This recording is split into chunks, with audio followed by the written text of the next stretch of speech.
Kalau kita dengan gampang menyalahkan angin, hujan dan sebagainya, ya mungkin tidak perlu ada pemerintahan kalau begitu, ya. Tenang saja Pak Prabowo, kita jelasin. Ya, inilah bedanya yang berbicara pakai data, yang berbicara pakai fiksi. Ya. Ini pakai data. Angin itu bergerak dari sana sini. Ketika polutan yang muncul dari pembangkit listrik tenaga uap mengalir ke Jakarta, maka Jakarta punya indikator, karena itu Jakarta mengatakan ada polusi udara. Pembangkit listrik tenaga uap yang batu bara itu, emang di Jakarta ada PLTU?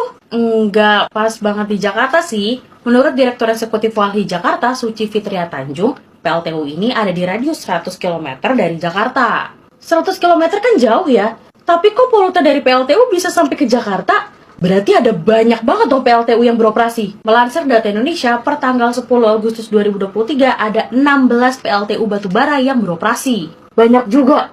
Riset yang disusun sama CREA menyebutkan bahwa polusi udara di Jakarta disumbang oleh aktivitas PLTU di Banten dan Jawa Barat. Angin membawa pencemaran dari PLTU di daerah itu ke Jakarta. Terdapat kurang lebih 136 fasilitas industri, termasuk PLTU yang berada dalam radius 100 km dari Jakarta. Lebih dari 50% persebarannya berada di Jawa Barat dan Banten. Jadi sejak 2014, Mbak, memang kecenderungan pemerintahan saat ini, pemerintahan Presiden Jokowi banyak sekali menambah PLTU. Dengan waktu itu janji kampanyenya di 2014, megaproyek 35 gigawatt. Masalahnya, wilayah padat industri ini berada di lokasi yang sama dengan titik konsentrasi material pencemar udara di Jawa. Materi-materi itu lalu teroksidasi di atmosfer serta membentuk PM2,5 dalam jumlah besar yang bisa terbawa angin ke titik sekitarnya sejauh lebih dari 100 km. Oke, PLTU-nya ada di mana aja?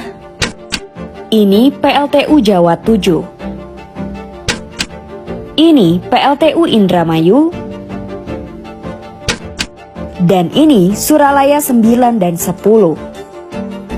Itu yang udah eksis ya. Nah, yang masih dalam tahap perencanaan banyak juga.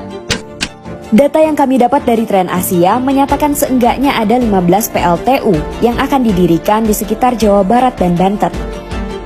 Beberapa ada yang dikelola negara lewat tangan PLN. Dan beberapa juga ada yang meminjam campur tangan swasta seperti Bakri dan Marubeni Corp. Lalu gimana solusinya? Dan ini kemudian saya teruskan, Pak, bagaimana pengendalian itu dikerjakan untuk dalam Jakarta. Jika saya terpilih presiden, maka yang luar Jakarta saya kendalikan juga, Pak. Baik.